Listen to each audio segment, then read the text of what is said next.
everyone. Okay. My name is Vikas. I'm the founder and CEO of a company called PlayEye. Before I tell you more, I'll tell you a little story how PlayEye happened to be. So my background is I'm a computer scientist by education. I worked at companies like Amazon, started a company which we eventually sold to Google in 2010, joined Google. And in 2012, about 2 years ago, we had a daughter. So in 2011, we had a daughter. And in 2012, I left my job, my wife and I, and we took 6 months to travel the world and spend time with our daughter. That's when I spent thinking a lot about how children learn, how children grow. And it made me wake up to this realization that when I see children around me, they're all growing up with these devices in their hands, but increasingly what I see, these devices are not being used to create as much, and we're giving these devices for kids to consume content for most part. And that led me to the next step, which was what would I want kids to grow up and how would kids be learning on these platforms? And that became the genesis for PlayEye, where the reason PlayEye exists, the reason we exist, the reason what we do every day, the reason we show up for work is because we want every child to learn to program in a very, very fun way. And that's something we saw most platforms weren't able to do. The other thing we realized when we were looking at this, when we looked at research was kids as young as 5 can actually grasp programming concepts. But when you look at products, there aren't any products that make it accessible for children at that age. And that we also saw was the open opportunity where even if you could go change the school system, even if you could have courses available in schools, there aren't products that children could actually use at that age. So what could we build and what could we give kids that would make programming, make learning to program fun and accessible for every child? So let me show you a video that articulates it much better than what I can do. Computer literacy is as essential as reading, writing, and arithmetic. Introducing Bo and Yana. They're toy robots, but they're so much more than that. They're a learning and storytelling platform that makes computer programming accessible and fun. Meet Bo. Bo can be programmed to do an unlimited number of things, from basic movement, to object detection, to complex sequences of instructions. And this is Yana. Yana can detect when it is being moved, allowing children to invoke characters. These robots can detect each other, and accessories can be added to give them special abilities. They teach the basics of computer science in one of the best ways possible. Problem solving through hands-on playtime.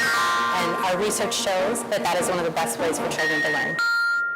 Bo and Yana are designed to be programmed by children using their touch interface with music, animation, and stories, as well as existing languages like Scratch and Blockly. We try to get them to watch less TV, push them to learn new things, but it wasn't until these robots came out of the box and our kids just got so absorbed. Programming applies to and is used by virtually every field: art, architecture, medicine, law. Learning to program is really learning problem solving, taking something big and seemingly incomprehensible, breaking it down and building up a solution. And this concept really applies to virtually anything in life. Learning to program isn't only to become a computer programmer. We want to help shape our future innovators, our future thinkers, our future leaders. And the future is today. So meet Bo, and we have a little demo that we'll do at the end of the talk, which we haven't actually shown it anywhere else before, so it's the first time we'll actually be doing it live today. So what we're building is a learning and play platform for kids, and specifically the age group we focus on is age 5 to 10. That's where we see the open opportunity where there aren't products that cater to kids at that age, and specifically the activity we focus on is learning to program. And the difference in our approach to what people have tried in the past is we're making it a lot more fun for every family, for every child. Typically, when we started building this product, we started prototyping, we would take what existed in the market, we would go to parents and ask them, what stops you? Why don't you use this more? And typically the response we used to get was, you open the box, you get these 1,000 pieces that come out, and they get scared. And it goes back in the box, off in a closet, and never gets opened again. How do we make it fun was an important challenge for us, and making it fun makes it accessible, and that's what makes it go from a very niche audience to a much larger audience, where we can actually see every parent, every child see this is a product for them. There's something that they can get into, they can learn with. And the other aspect that was really important to us was that we can give you a robot, we can give you a toy, but how can we continue to deliver value to you over a long period of time? And that comes through the software. So robots work with a touch device. All programming happens on a touch device, connected wirelessly using Bluetooth. And that software on a touch device lets us give ongoing value to the customer over a very long period of time. And that's where we create this ecosystem that lets us build more value for our customers further down the road. So we start with the robots, but then we continue to provide that, the software and the learning platform on a touch device. And the market we're competing in, we essentially compete, we have two customers. We cater to the parents because parents are the ones who are making the buying decisions. And eventually we cater to the child because if a child doesn't pick up this product and play with it and learn with it, the product fails. So those are the two people we compete with, and where the spending happens for parents is typically on toys, games, applications, and that's the spending that people will be spending on our product. We started with a seed round of funding last year in April with investors like Google Ventures and others. In October, at the end of October, we launched a crowdfunding campaign. We launched it on our own website, not on a separate website, not on a site like Kickstarter. We ended the campaign with about $1.5 million raised over a period of 30 days. To compare with some of the other crowdfunding projects on Kickstarter, on robots, it's larger than the next 5 consumer robotics projects combined ever done. In those 30 days, we got orders from about 80 different countries, even though we were shipping only to about 20 countries. We had customers finding friends who lived in different countries we were shipping to and getting robots shipped there. The orders, about 7,000 orders were placed, 11,000 robots that we're planning to ship later this year. The team itself started with the 3 of us. So I'm Vikas. I don't have actually any background building robots or hardware. This is the first time I'm actually building any kind of hardware. But my 2 co-founders have a lot of history building that. Michael spent a lot of time at Frog Design. He led the engineering for Frog Design, so he's built consumer products for many, many years. And Saurabh was at Apple for many years. He was the head of iPod software and leading the iPod development for 10 generations of iPod over 6 years at Apple. And we started prototyping these robots back in April of last year, and in October we launched the product. Since then, our team has grown. We have people working on curriculum, people working on community, people working on the software side, on the iOS. We have animators who are working on giving this robot a lot of personality and character, which is what makes these robots engaging. And we continue to grow our team. We're hiring on many fronts, especially on the software side. That's a big part of our platform that we continue to develop.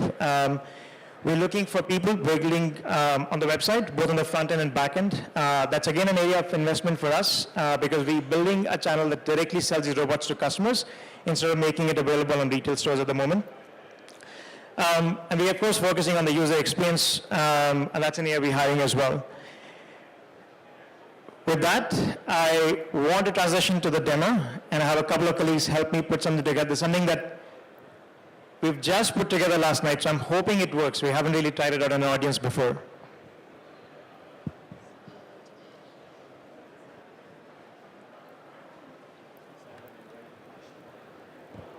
How do I transfer this? Oh, okay.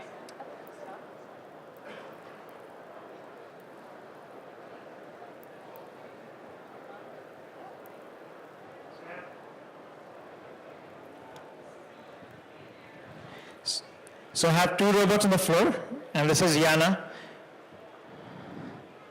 Now let me... Con los terroristas.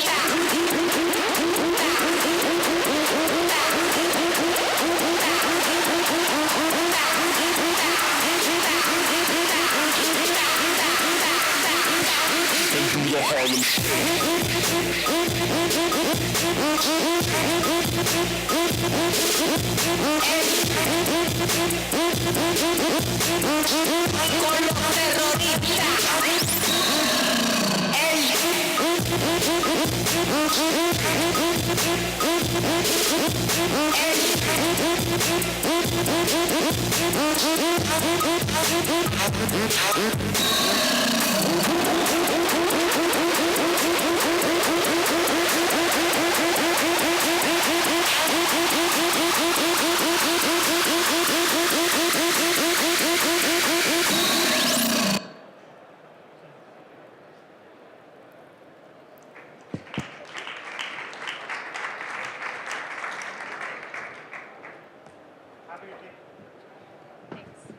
Happy to take questions if you have any for me.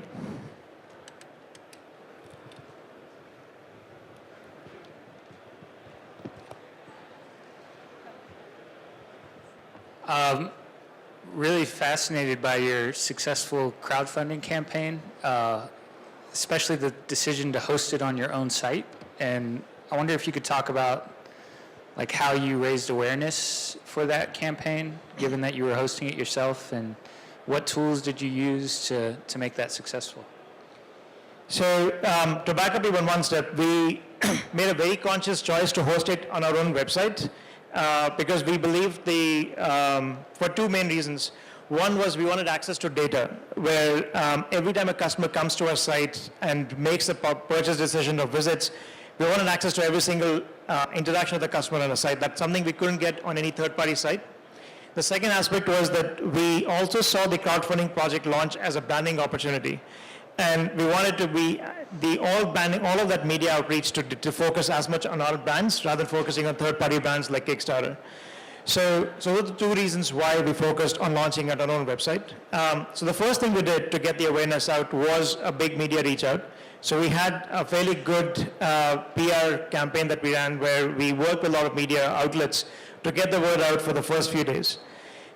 We also did a lot of prep work on seeding some of the early adopters, some of the early buyers through our personal networks and through demos we did across the US, especially in the Bay Area and New York. And those are the people we had built up as an audience, about 5,000 people who had signed up on our website, who got access to our purchasing, access to our robots before anyone else did. So when we did go live, we already had a bunch of robots already purchased. So people didn't come in saying that this robot was this was something that no one else had bought yet. So that became that became a factor in helping getting people over the hump and buying early. So we hit a goal of $250,000 in 3 days, and that helped a big deal in driving that goal. And then subsequently to that, we used social media, especially Facebook platform, in an effective way to continue to drive awareness to customers.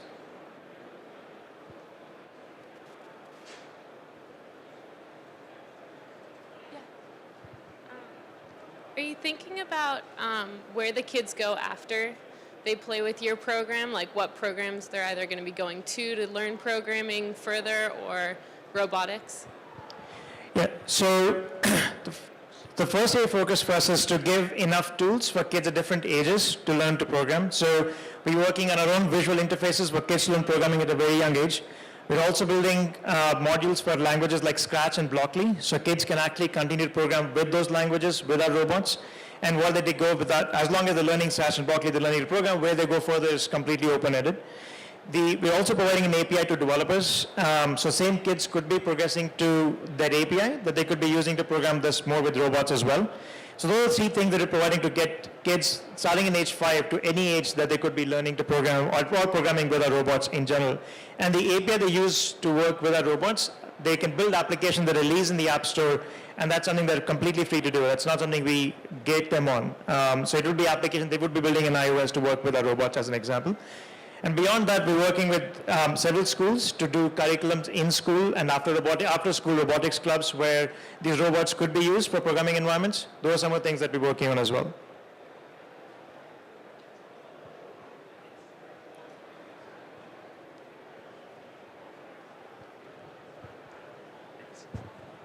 So you said one of your goals was to make it fun, and that's pretty hard to engineer. So could you describe how, if you think you're there, and how you kind of got it there? So we're not quite there yet in the sense like I don't think we'll ever be there. I think it'll be something we'll always be chasing. We'll always want to continue making it a lot more fun than it ever is. Things that helped was there's a very fine line to stride between making it challenging and making it rewarding. The challenge that we saw with some of the do-it-yourself kits was that there was so much work involved before it became fun that we wanted to cut that thing down to say, hey, you can start having fun at a very early stage. And that was essentially giving the robots right out of the box a lot of character and personality. That's what engages parents, that's what engages children, and that's what one of the key factors that we found was to do that. The second aspect was to not make it too hard at too early a stage, to keep giving that instant gratification to kids at an early stage to hook them that they want to do more, and slowly, gradually take that complexity further is something that we're building into the product. We focus on a lot of small things. For example, animation and personality is something that we woven in. So for example, how the fact that the robot's head moves independent of the body was an important decision for us because that's what gave the robot enough personality and character that you want to relate to it. There's a lot of emotional connection that gets built in, and that's what drives you to do more with the robot. That drives part of the fun experience as well.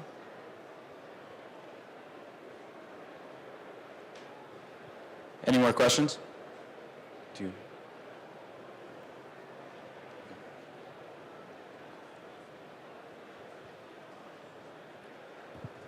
I can probably find this on the website, but what does it currently retail at? And do you buy the two items separately, or I can't remember what they were called, but... Yes, so Bow retails at $199, Yana at $69, and you can buy them separately, you can buy them together in all possible ways. So right now on pre-orders, Bow is available at $169 and Yana at $59.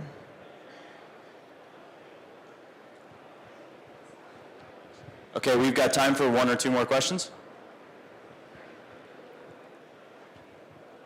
So did you just bring in a bunch of little kids to do user lab testing? How did you get your user feedback to know what level you were building for? So we do many things. First was, even before we started building our robots, we actually started testing with kids with what products existed on the market, with prototypes at different stages. And that's helped us get a lot of learning built into the product that we built. And even today, as we're building some of the user experience on the iPad for these robots, we have about 3 families who come in every week to our office who test different parts of what we're trying to build and getting feedback in terms of what works, what doesn't work, what's fun, what's not fun. And we do that constantly. So every single stage of our product development, we actually do testing with kids.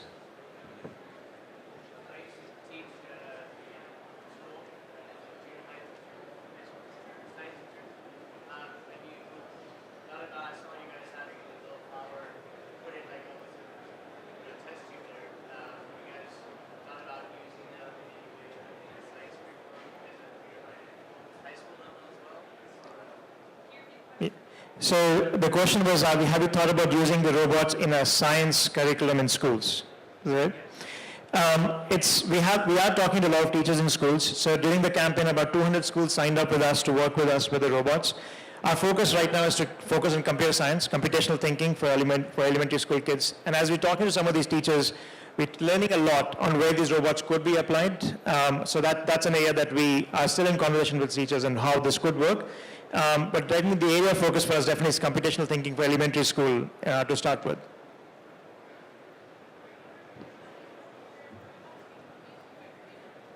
Sorry, I can't. Or can they be with Arduino? Not right now. So the current version of the robots, there is no way for it to interface with Arduinos. Things it does interface with their accessory. There are outlets where you can add accessories to, but those are passive accessories. So you can, for example, attach Lego blocks to these. So you can build on top of these with Lego blocks, but not electronics such as Arduino. Okay, great. Thanks so much, Vikas. It was great.